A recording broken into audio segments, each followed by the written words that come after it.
Respect the Process is back in a Respect the couch. It was like I blinked and they just. We got moved from the lobby.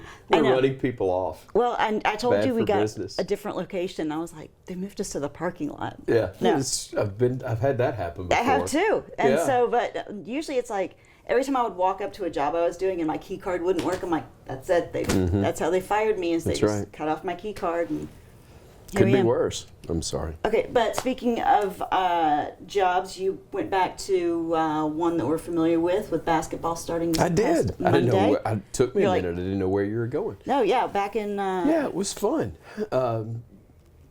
Really entertaining team. I think when we found out when Grant Nelson went down the lane and threw home a dunk that nobody saw coming, Yeah. including the guy guarding him. Right. We were like, oh, okay, this is different. This is good. This is really good. Look, it's a different team in many ways from last year. Yeah. You know, Brandon Miller, not only the number 2 draft pick, but maybe the guy that's going to have a chance at Rookie of the Year in the league, off to a great start. But it's going to be a really talented, fun team offensively. They got to figure it out on defense. That group last year was able to really do some things well on the defensive end, lock you down when they had to get a stop. It helps when you got a 7-footer in Charles Bediako down there. That does. Nelson, 6'11", athletic, not bad around the rim, but he's not that guy. They will look a little different. They're going to have to defend before it gets to the rim better. Well, even I heard Bruce Pearl saying last night that we're going to have to learn to defend without fouling. And I think it sounds easy, but, you got to keep yourself out of foul trouble. And they play it. Auburn obviously plays at such an aggressive pace and athletic, strong. Despite the loss, that's a good-looking team. And I thought they got a lot of good stuff out of their opener. It's going to be a fun year in the state, again, for basketball. But from Bama's perspective specifically, it was nice to see them come out and play that well. They had 49 points with 6 minutes to go in the first half. I mean, it was ridiculous what they were doing. The pace slowed a little before the intermission. And that can be dangerous for them. In the exhibition game at Wake Forest, they were up 19 in the first half, lost by 13. Now, they didn't play everybody, neither did Wake Forest. Right.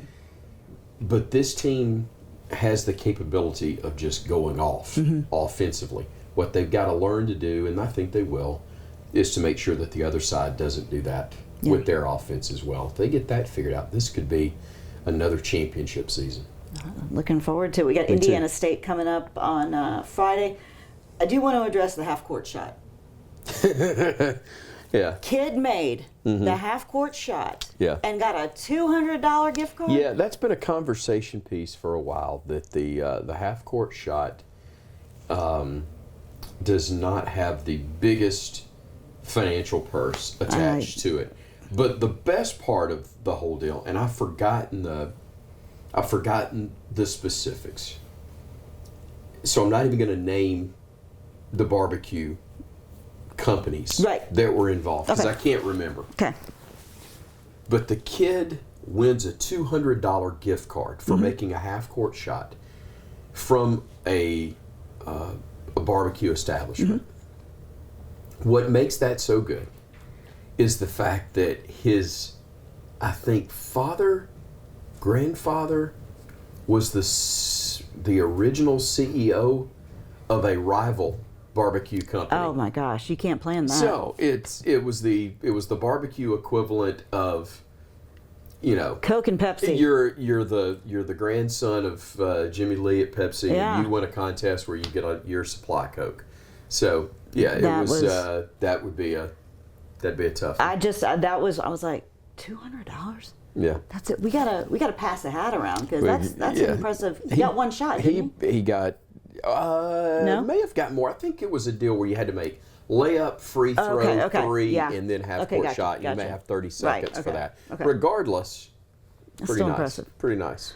Okay, well, we did also play a football game last weekend. I heard. It was fun too. It was a fun one, and the game is always big for us, but according to CBS now, it was also the biggest game nationally, because all eyes are on Alabama at this point.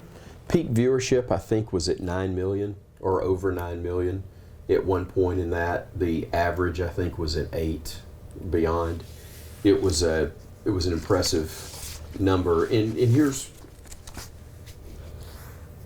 I'll take shots for this, and that's fine. Oh, you're the Alabama guy, so that's why you say okay. this. Do you, but it's you remember the truth. show's name? It's Respect the Process. I do. I do indeed. Yeah, okay, And I okay, remember, as much as I appreciate and respect the check that I get here, I know where my main one That's comes right. Okay. from. Yes, So yes. again, Please, go ahead. I'm not a neutral party. Right. I'm I a know. Bama guy. No. That's why we hired you. That being said, and appreciate that. That being said, Alabama, or I should say, most teams are judged against Alabama. Alabama is judged against who Alabama's been. Mm-hmm. So this team is not getting as much respect as they might ordinarily. They looked bad early. Yeah. There's no denying that. They did not look good early.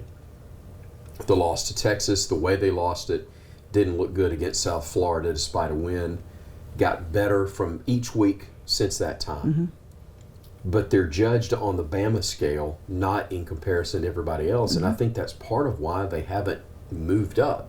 Now, this is the first week, and I don't want to jump the gun on what you're planning to get to, but this is the first week that I've had a legit argument with the ranking. Yep. And I know you're going, well, this is the first week they've actually had the poll. But my point is, the other rankings, I haven't had a problem with Alabama being lower. You certainly can make the argument with the eye test. Oregon has been very impressive.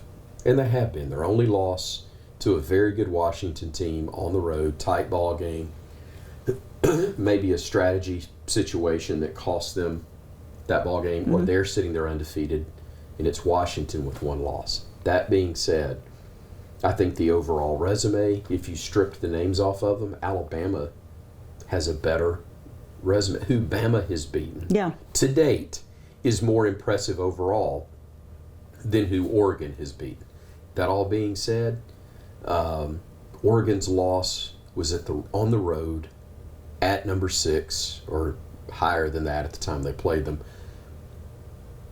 The Oregon loss was there. Alabama's loss was at home to a Texas team that was not as highly ranked at the time they faced them. So I get that, but we've had more of a body of work now. Yeah. I could also see where in 2 weeks, Oregon has a much better resume.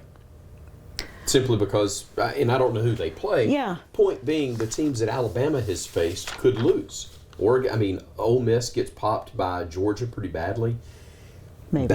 That win doesn't look as good, maybe, in the eye of the voters. I don't know. I don't know what criteria they're going. Well, that's what I want. So we'll go ahead. But it's also why I don't get upset. There are a lot of people. We're discussing it because that's what we're doing on this format. But I was doing a radio interview earlier today and got hit with that, and I said, quite frankly, it doesn't matter right now. Right. It just doesn't. I don't get upset. I understand you got to have a starting point. You got to have a base. Yep. But it doesn't bother me one way or the other that Alabama's where they are, because it's going to sort itself out. Well, and we'll go ahead. Let's go ahead and we'll talk about the college football playoff. The second week it's come out. Alabama sits at number 8. In front of them you have Texas, then Oregon at 6, Washington 5, and then the top 4 remain the same. There is some argument that maybe Georgia should have gone up to 1. What do you make of, because so much what we talk about when we talk about these is at that time, when Ohio State beat Notre Dame at that time. Mm-hmm. Does the committee hold the at that time game a little too high, or do they need to look at where the team is settled at now? Because, if you were to look at Texas beating Alabama at the beginning of the season, you'd be like, well, that's not a very good Alabama team. Yeah. Texas beat, and granted, Alabama has improved each week. I don't know. I'm just curious about the at that time. The only loss for Texas was in a great ball game. Yeah. Against an Oklahoma team that was playing really well at the time. Yeah, they've lost 2 since then, but at the time, as you said, they were playing really well. Look, I'm not losing sleep over Oregon being 2 spots ahead of Alabama today. Would I prefer Bama's ahead? Yeah, of course. Yeah. And it's kind of odd. Bama's had wins the last 2 weeks over really good Tennessee and LSU teams. Mm-hmm.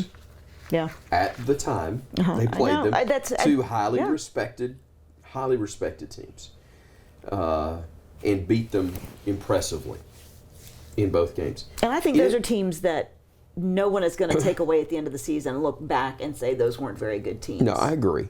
But it's interesting. Alabama might possibly get more credit from a ranking standpoint this week if they beat Kentucky on the road by 17 or more. Yeah. Than beating Tennessee and LSU by double digits as they have the last couple of weeks. I can't tell you exactly why. Maybe it will be a thing where there's another hiccup or two by teams ahead of Alabama, or maybe they look at it as, well, it's easy to get up at home for Tennessee and LSU, but now you've gone on the road and it would have been easy to have a letdown, but you didn't. However you want to phrase it, however they decide to look at it. Yeah.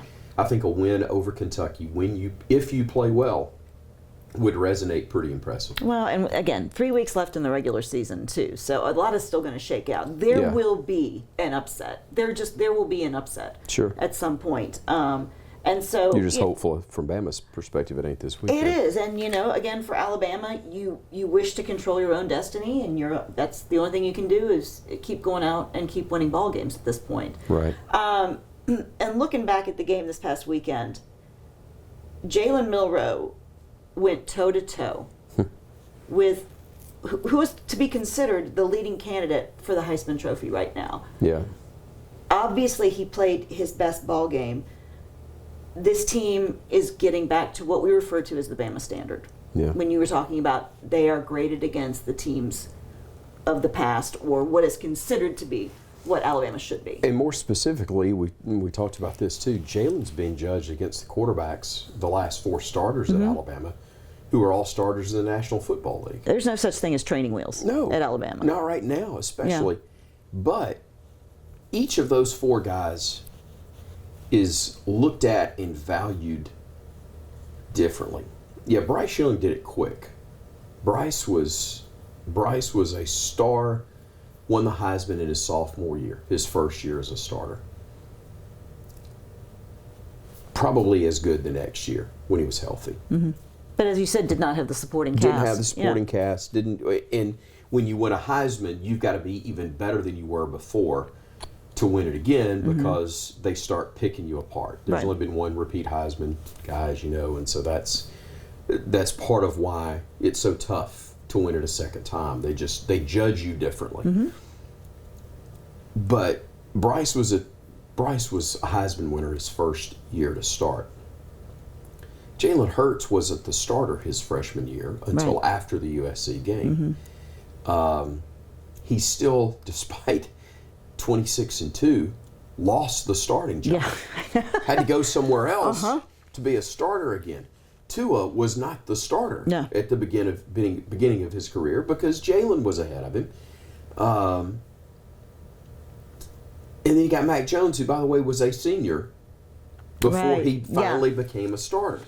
So all of a sudden, everybody's expecting Jalen Milroe to just be, poof, day one, you're the guy. Right. Because the guys in front of you, the guys that have held that position, have all been immediately the starter. But they haven't all immediately been the starter. Yeah. Even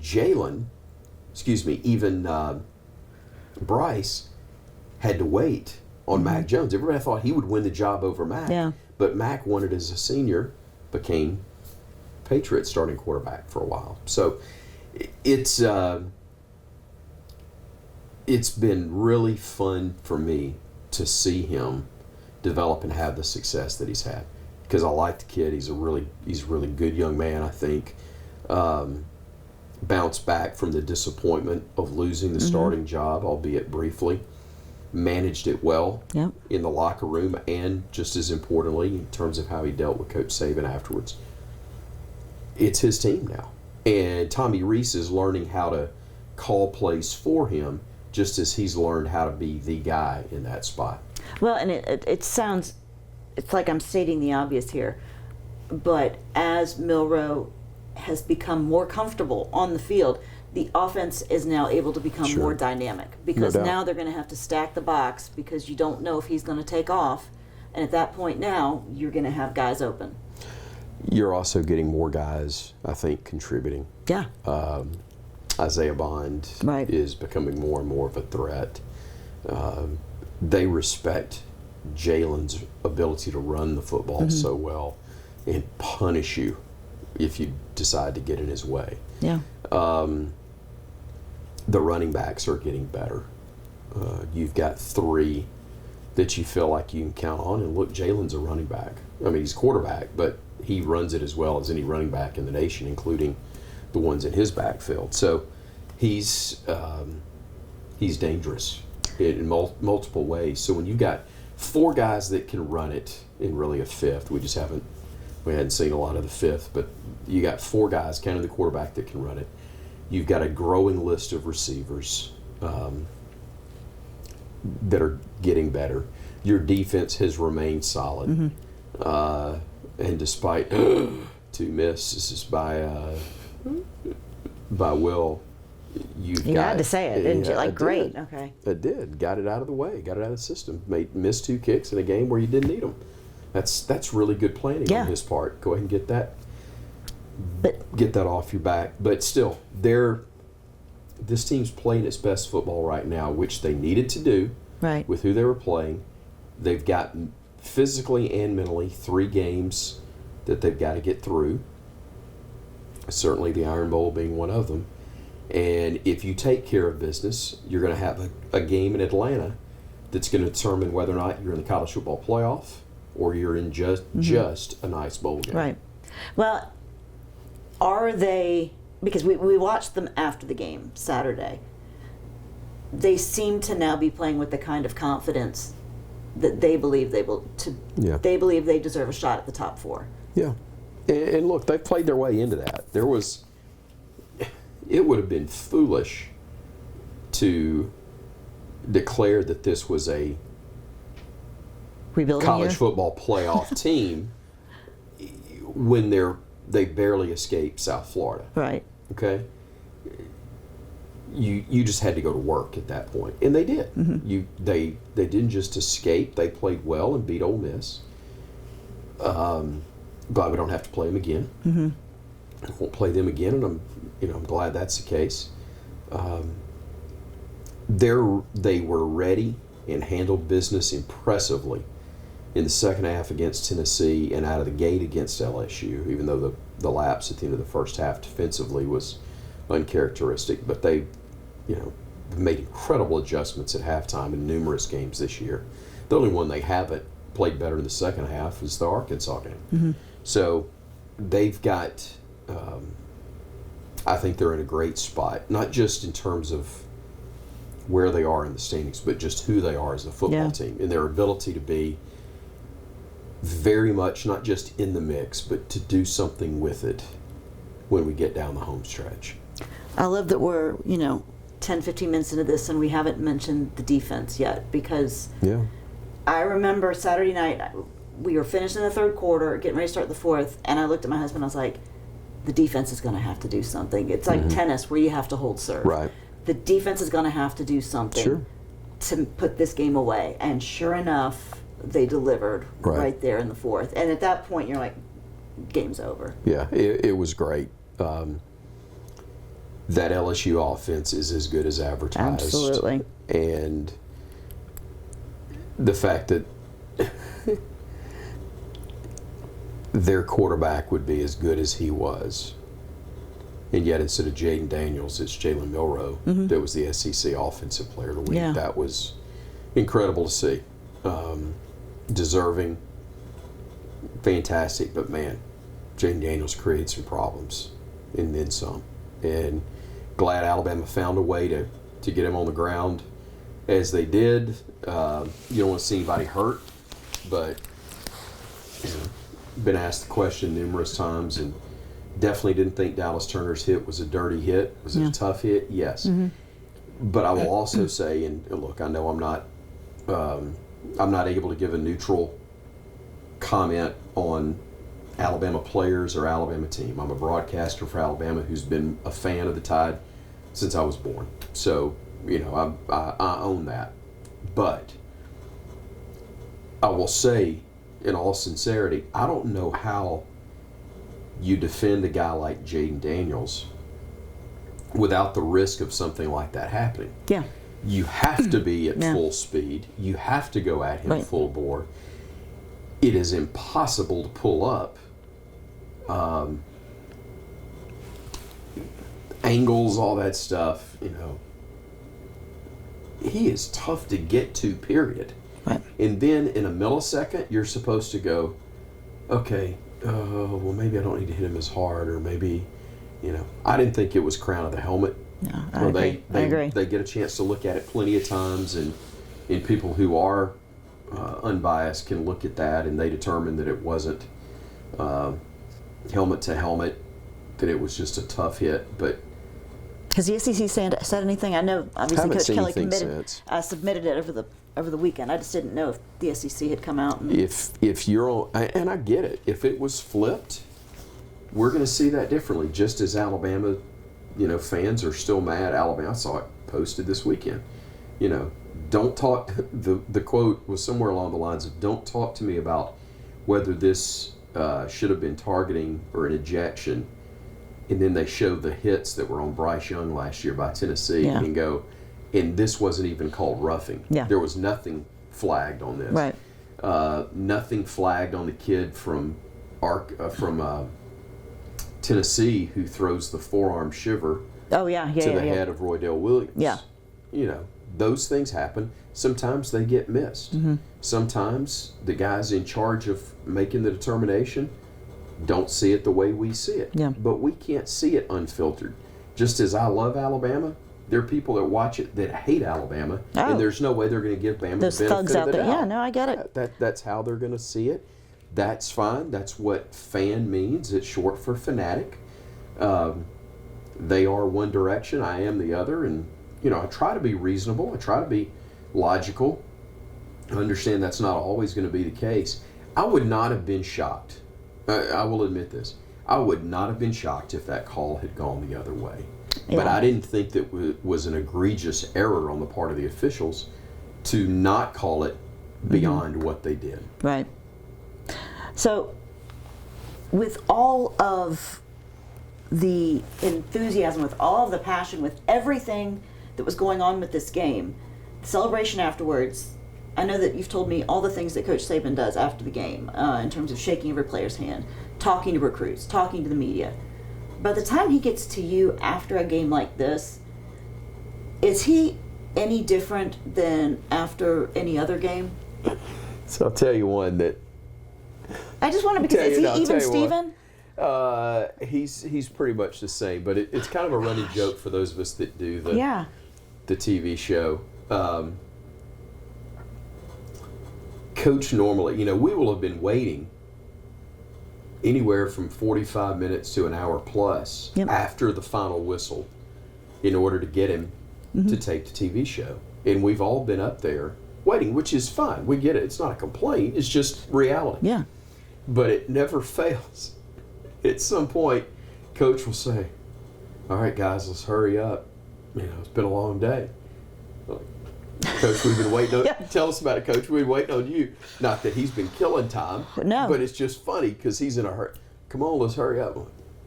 We'd have loved to have been done by now. Let's wrap it up here, folks. So I made the statement to a group that was in the room, the handful of us. I said, "All right, does he say, 'All right, guys, let's wrap it up,' before he sits down or after he sits down?" Because we know he's going to say it today. And somebody said, "Oh, I think he'll do it as he sits down." And another guy said, "No way. It's going to be before." So sure enough, Coach had barely cleared the doorway of the Crimson Tide production studios. And he goes, "All right, guys, come on, let's wrap this up. It's been a long day." And it was, 11:30, whatever it was. But I was see money changing hands over there. We looked at each other. Nobody laughed. Nope. But we all made eye contact. It was like, okay, that guy won. Because I didn't know. Again, this is his job. It's a business day, and so I understand. And he talked about that, not to give away much, but it was. Go back and think about it. Okay, I went to. I got an 18-year-old who's a freshman down there, and Reese Davis was kind enough to get us backstage passes for game day. Very cool. I'd never been to game day Yeah. before. Never had a desire to go, never had interest, but I thought, for Parker it would be a cool thing, and even though he plays it cool, I thought he would enjoy it, and he did. But I'm going, okay, we got there about 7:30. Oh my gosh. Coach was on the set at 9:30. How did they get him somewhere on and like off the that. set? Did they put him like Taylor Swift, like in a trash can and like? No. Okay, I didn't think so. No, I'm trying to think. All right, so it was on the quad. Right. And it was on the, if you were standing on the steps of Denny Chimes, facing the Gorgas Library. Okay. The stage was to your right. Yep. Okay. So the far side of that quad. Because I remember it was centered up in the back of the shot. Correct. Which will look fantastic. Shot, yeah. The chimes were lined up in the stadium in the background it was as beautiful, well. yep. It looked terrific. So the stage is right up against whatever that street is, and I can't remember what the road is. But the state troopers, Brad might bring him in the trooper vehicle right there, and it's cordoned off for him to have a path I would think so. to walk there. And it's not a long walk, but they put the mic on him and get him up on stage. Is it timed like down to the back? I would imagine. Pretty much. And then as soon as they finish with him, they were taking the mic off. I think they took a couple of pictures on the set with him and then get him out of there, because it's an unbelievable. I mean, you've done. Oh, but that is a scene all unto itself. That is incredible to see, and it's why I really wanted to go. I knew what was going on just from experience, but I really wanted to see with my own eyes some of what all of that looked like. And it really is amazing what all they do, and producers and timing and everything that's involved to put that massive production on week after week after week. A 3-hour show, as you know far better than I, which is just massive undertaking, even if you're doing it in a sanitary environment with the studio and everything's controlled. Yeah, exactly. But when you put it out there and you throw in the elements of people, they had perfect weather, so that wasn't an issue. But then also, you got to plan for it just in case. And they're going to kick a PAT, by the way. Like they're going to have, they're going to bring somebody on to try and kick to win money. I mean, they have so many elements of stuff. That. But it's one of the most impressive things that ESPN does, or it's done in all of live television. Yeah. To put that on, but Coach, comes in, gets off there. But my original point was no, that's fine. My original point was he's there, 9 o'clock. Now he's already been in the office probably since 7 game day. Everything that's involved over the course of the day, recruits, probably speaking to some more football alums or whoever. Whichever donor club, 6:45 though. I know, by the way, his own team meetings. And then at 6:45 you kick it off. And so when he was talking about after the game, he just kind of took a deep breath. He goes, man, I literally don't think I've had 5 minutes to myself since I got up. I mean, you think about things that you do in the course of a day. We get home from our regular job, whatever it is, and we go, I just need to decompress. Yeah. For him, that's a lot to decompress. Well, okay. And even if you win and it's gone great. Yeah.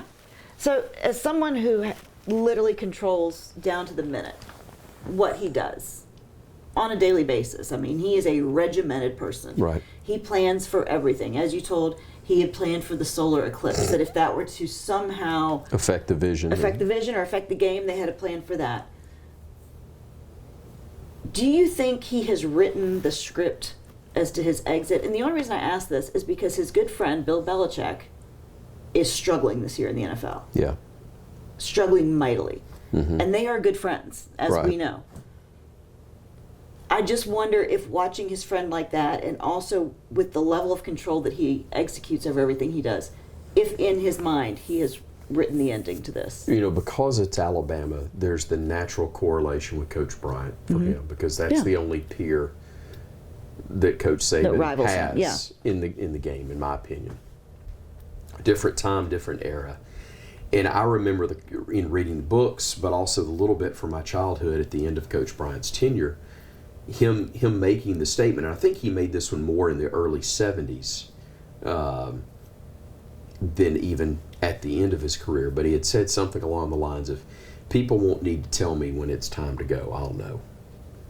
And because nobody loves Alabama more than I do, and I want what's best for Alabama, and if that's not me, then I'll know. Because I don't see him hanging around like a Paterno or a Bowden. I don't see him staying in the game till all he knows is numbers and hanging on too long. I agree.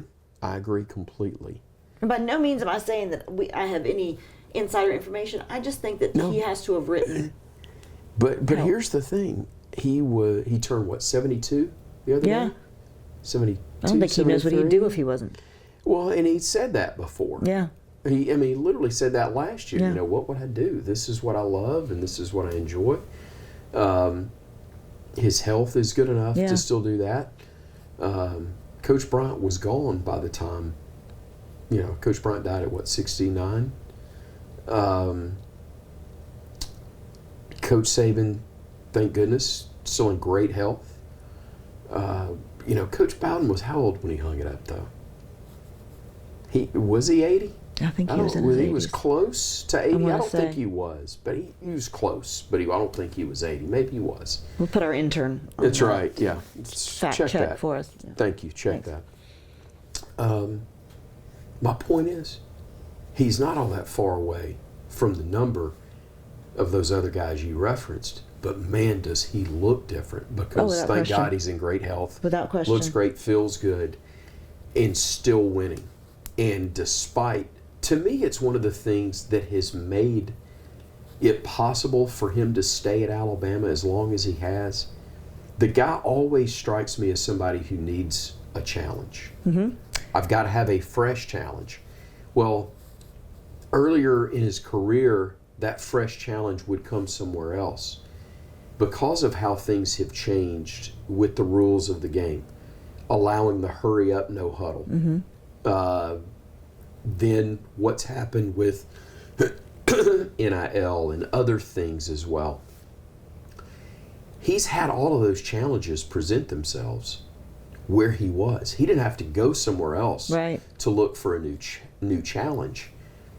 Alabama has tried to do everything possible to not just stay relevant, but to stay ahead of the curve, and to give him every opportunity to be among the best, whatever that looks like, resource-wise, what have you. And he's done it, and the challenge is there without it being an impossible hurdle to get over, to achieve and accomplish that challenge. So I don't know. Am I going to be shocked if he hangs it up at the end of this year? No, but I would have felt the same way each of the last 5 years. If he's doing this in 10 years, is it going to stun me? No. Well, but he's had an amazing ability to stay relevant with players. Oh, gosh, yeah. He talked about it last Thursday on McAfee's show, where he was saying the difference when he got into coaching was coaches ruled by intimidation. Yeah. Now it's about relationships. Mm-hmm. It's about respect, mutual respect, of you respecting the coach, coach respecting you. And I know one thing for players, like a big moment, is when he starts calling you by your name, not just your number anymore, because that means that you've kind of reached a level with him. But his ability to stay relevant and to stay, to be able to communicate well with 16, 17, to go out and recruit. And as I think you've said that one-on-one as a recruiter, he is very charming. And also, Tim and I were talking about this earlier, I don't know that he gets credit for being funny. He is. And that's what we hear that, but none of us see it. Yeah. It's the reason he does McAfee's show. I'm sure it is. It's the reason he does McAfee's show. It's because to appeal to his ability to stay in almost in front of younger people, Yeah. And to be in tune, to care enough without changing who he is. You know, adapting, but not selling out, for lack of a better term. That's a great way to say it. And finding that middle ground. You know, Dabo Swinney's a heck of a coach and a great man. Dabo is struggling to find that middle ground. Well, he was in the news recently, wasn't he? He's younger. I've heard of him. Yeah. He's a younger guy. He's younger than Coach Saban. True. But he's a disciple of Coach Stallings, who, by golly, wasn't and isn't going to change. That's who he is. It's why I've said for years, different ways, obviously, to skin a cat, different ways to win championships. Bobby Bowden, very different from Paul Bryant, very different from Nick Saban, but very successful, ultra successful in his prime, and it was a lengthy prime that Bobby Bowden had. They were, but they're very different, extremely different in the way they go about it. I think Dabo is an example of somebody who I'm going to hold to my principles, and that's fine, and you should. But if you hold on to something too tight, the way you do it, you can hold on to who you are without holding so rigidly to how you go about it. Well, and the older we get, I think the more we realize what really is important. You know, and some things you just let go. Right. Dabo is kind of, he's about our age, and I think he's still trying to figure out what to let go. For Saban, one thing I noticed is he now lets players talk. Yeah. Because remember, there were times when you might not have a player that week that you're able to talk to before a game. He has realized some of the things that are important and some of the things he's learned to let go. You win an argument, but you lose the person. Have you really won? Yeah. And I think that's what Coach Saban has adapted to, and it's why he's still the best. Yeah. Because he doesn't change his beliefs, he doesn't change who he is, but how you get.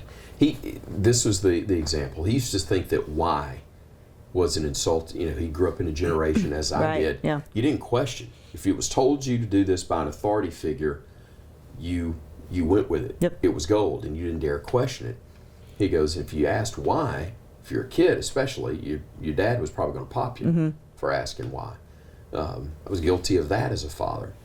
But he said, I've learned that why is not always disrespectful or questioning authority. Right. It's, hey, I really want to learn. Help me to understand. I'm not saying I'm not going to do it. I'm not challenging your authority. Right. I just want to know so I can process things better. Yeah. So, you know, there are people that will not go with that. That's fine. But is your goal and objective to reach a kid, make them better, and help your team be as good as you want it to be, or is your objective to be right? That's a good point. And you're going to get two different results based on what your answer is. Well, and getting back to this season, we look back to before the Ole Miss game, and Paul Feinbaum was beating the drum of this pivotal game. This may be a career-ending game. And then this week, you know, he sways with the breeze, saying this may be his finest year coaching and that this team is capable of winning a national championship. You and I, we've talked about it before. You and I both have known Paul. Yes. I've known Paul since I was 14 years old. I respect Paul, but Paul is Paul's an act by and large. I don't mean that disrespectfully towards him, but Paul does masterfully what Paul is hired to do. Yeah.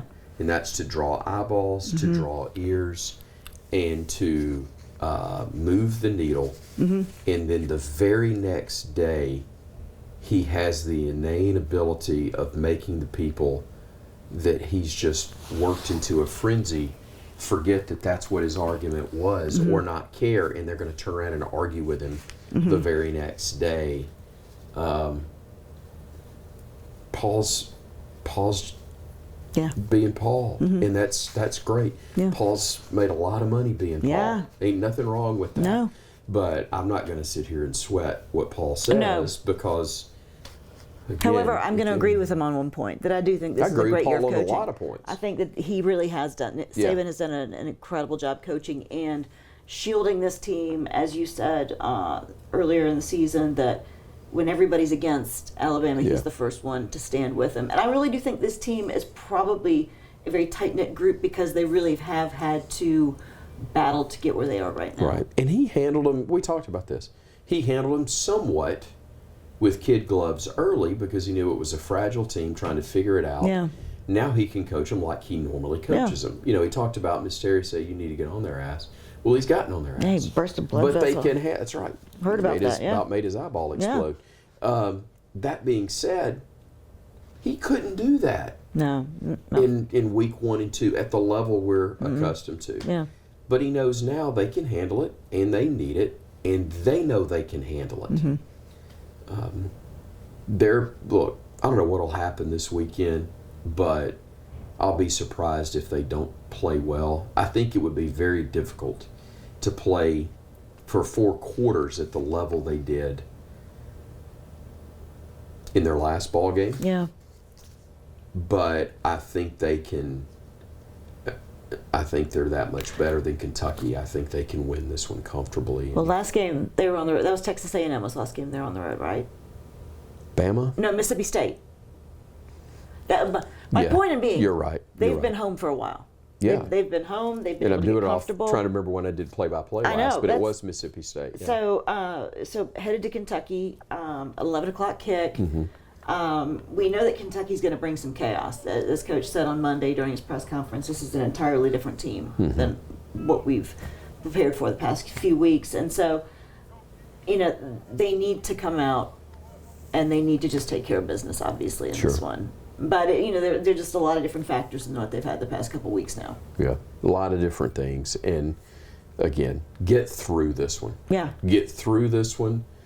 Go heal up. Go enjoy your week against Chattanooga. Play well early if you're a frontline guy so backups can get their opportunity. Final home game. See The Exorcist go down to Auburn. And then hopefully go into the SEC championship with 1 loss in a spot where if you win, you're going to be a participant in the college football playoff. Week 9, overall, team is fairly healthy. A few bumps, a few bruises, but nothing that, these last 3 games is critical that we get this guy back. There's no doubt. And no doubt that there's certain guys you got to keep. Yeah. But that's why I say, take care of business in this one. Go and put some guys after a quarter, hopefully next week against Chattanooga and bubble wrap. Yeah. And don't hold a thing back against Auburn regardless of where you are in relation to the SEC. And, the hope is that when you walk off, what time does Georgia and Ole Miss kick? Is that a 2:30 or is that an 11 kick also?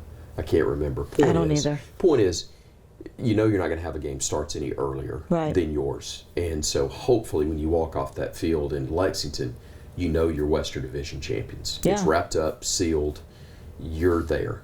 And there will be scoreboard watching. We've reached the point in the season where there is some scoreboard watching. By fans, I learned a few years ago Nick Saban ain't watching a scoreboard. Okay. Wow. Really and truly doesn't. There was a game, and I was talking about this yesterday, I think. There was a game sometime in the last 7-8 years where if I think Mississippi State was playing earlier, or maybe Bama was playing Mississippi State, and there was another game going on, and that game went the way Bama needed it to clinch the division before they ever kicked off against Mississippi State. And I thought for sure, because it was known. Word started, this was at Bryant-Denny, and word started to get around during pregame warm-ups that I guess Auburn had lost. Bama was a lock, or LSU, whoever it was. Bama was in the SEC championship game. It was done. We're doing the TV show afterwards with Coach and talking about something.